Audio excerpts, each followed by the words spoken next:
In college hoops, the number one Baylor Bears found themselves on the wrong side of history this week, becoming the first number one to lose at home twice in the same week.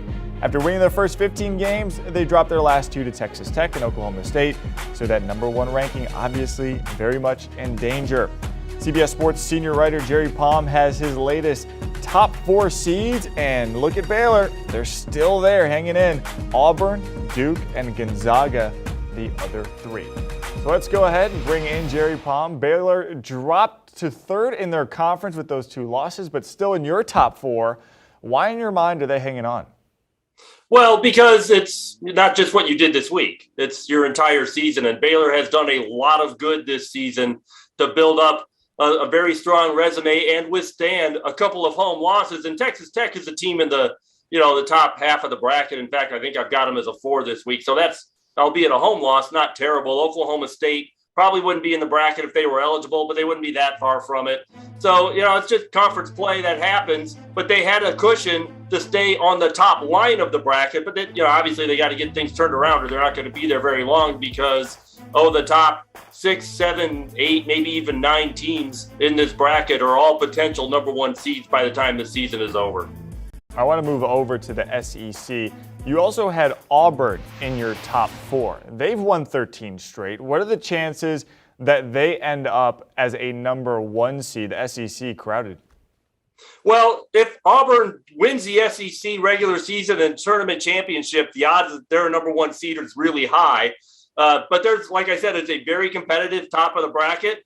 There may not be a lot of margin for error. The SEC is weird. The top 5 teams, Auburn, Alabama, Tennessee, Kentucky, LSU, are all really solid teams in terms of being in the tournament. And then there's a massive gap to the rest of the league, mostly because the non-conference schedules the rest of those teams played were not very good. In fact, some were downright awful, and they don't have the quality wins yet, which they're going to need to get in conference play if they're going to make a case to be in the tournament at all. So it'll be interesting to see, how Auburn can really pad its resume in a league that's top heavy, so there are chances for quality wins. And in fact, they're in better shape than, say, a team like Arizona, where all you've really got is USC and UCLA.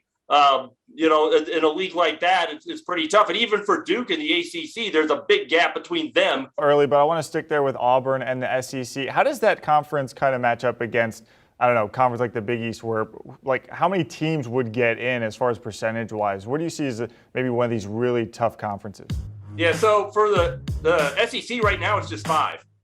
Maybe a Texas A&M with a gaudy record but an awful schedule, or an Arkansas who just picked up its first meaningful win of the year. Maybe one of those teams can play their way up and in, but I don't think you're going to see more than half the SEC into the NCAA tournament. But you're definitely going to see, I think, more than half of the Big East. You could see 7 maybe out of the Big East, which is out of 11.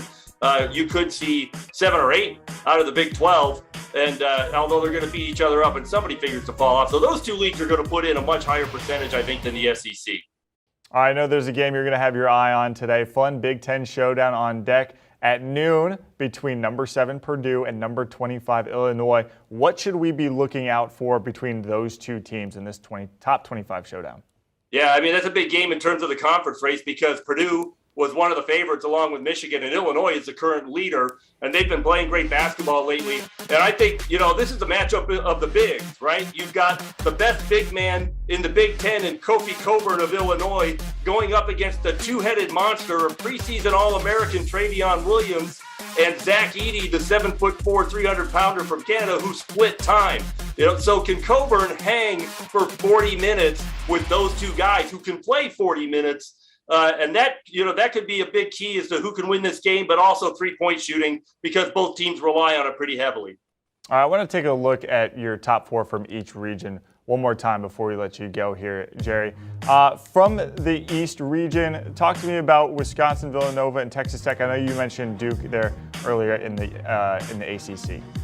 Yeah, Wisconsin's my number 5 overall. They're having a great season. They kind of flew under the radar a little bit, partly just because they're Wisconsin. They got off to a little bit of a slow start, but they really made a statement when they won at Purdue last week. Johnny Davis scoring 37 points. This is a team with a lot of quality wins. In fact, as many or more quad 1 and 2 wins than anyone else in college basketball. So, and then Villanova's up all the way to number 3 in the net. They've got 4 losses, but they've played a very difficult schedule. They're going to go through a grind in the Big East. That's a team that can take, 5, 6, maybe even 7 losses and still be in competition for a number 1 seed. All right, Jerry, thank you so much. I see the Purdue Boilermaker flag behind you, so I'm sure you're going to be all locked into that game later today. For more on college hoops, check out the Do you want a sports network that delivers everything that matters about the game? The highlights, the picks, the instant analysis, no yelling, no fake debates, no politics. Hit the subscribe button and never miss a moment.